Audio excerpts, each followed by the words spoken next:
Okay, so let's get right into it. It is not every day that the absolute top military chiefs from Europe's biggest countries decide to just bypass the politicians and talk directly to you, to the public.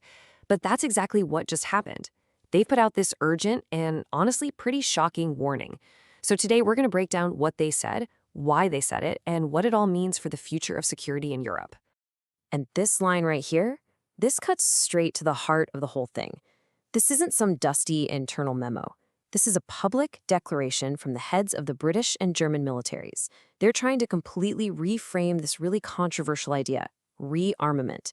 They're basically saying, hey, this isn't about starting a war. It's about something else entirely.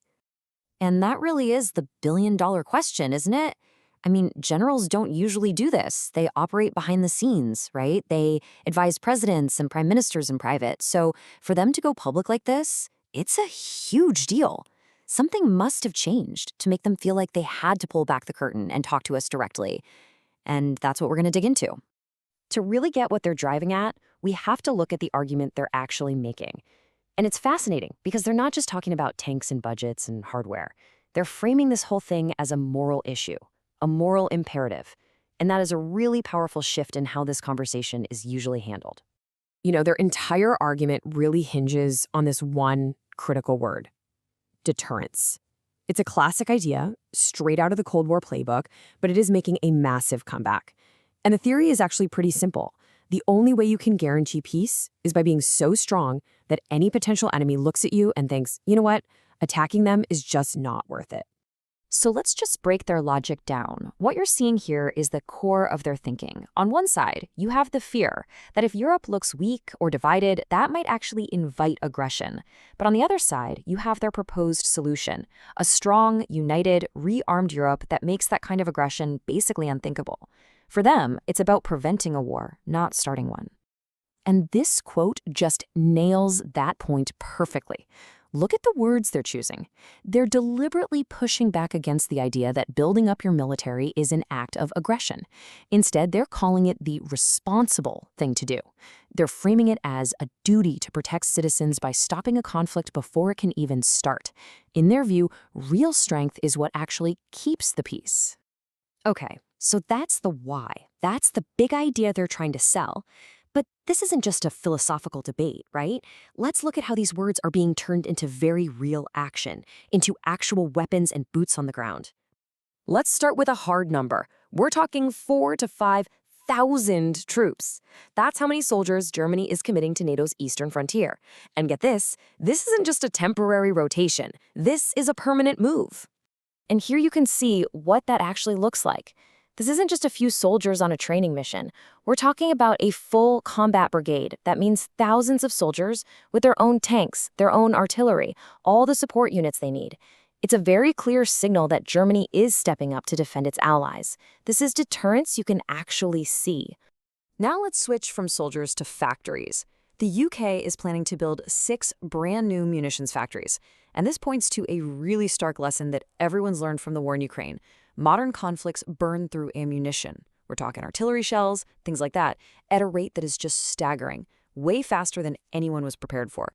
And what's really key here is the concept behind it all, an always-on industrial capability. I mean, think about that for a second. For years, the model was just-in-time production.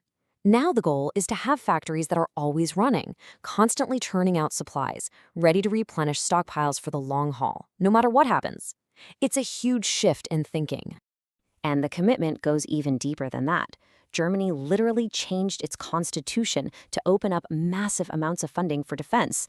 They're buying thousands of new armored vehicles. Meanwhile, the UK and Germany are signing new agreements to work even more closely together. So this isn't just one or two little changes. It's a huge, coordinated effort happening on multiple fronts. But, and this is a huge but, here's the problem. The military and political leaders, they might be totally convinced this is the right thing to do. The public, though, they're not so sure. And this brings us to the central conflict in this entire story. This chart tells a really powerful story. Polls in both Britain and Germany show that when you actually ask voters to choose, many of them are really not willing to cut funding for things like healthcare or social programs just to pay for more defense spending. There's a major disconnect here between the threat the leaders see and the everyday priorities of the public.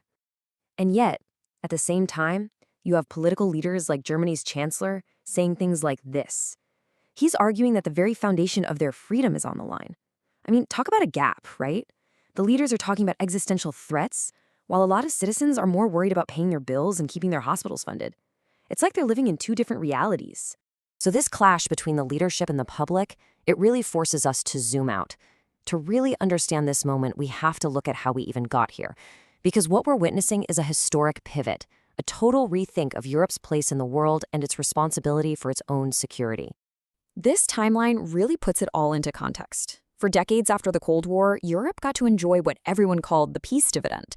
They could slash defense budgets and pour all that cash into public services. It was an optimistic time. But then 2022 happened and the full-scale invasion of Ukraine just shattered that entire worldview. You add in some uncertainty about America's commitment to NATO, and you end up right here, with leaders calling for a radical step change. The era of the peace dividend is definitively over. And in a fascinating, maybe even ironic twist, post-Brexit Britain is now pushing for a closer defense relationship with the European Union. The British Prime Minister has flat out said, "We are not the Britain of the Brexit years."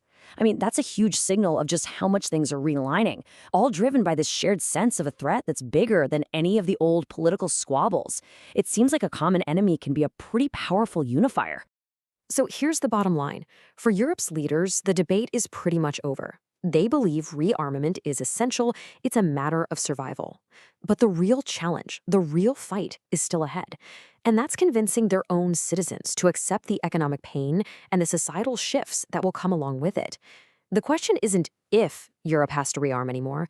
The question is, what price are people willing to pay for peace?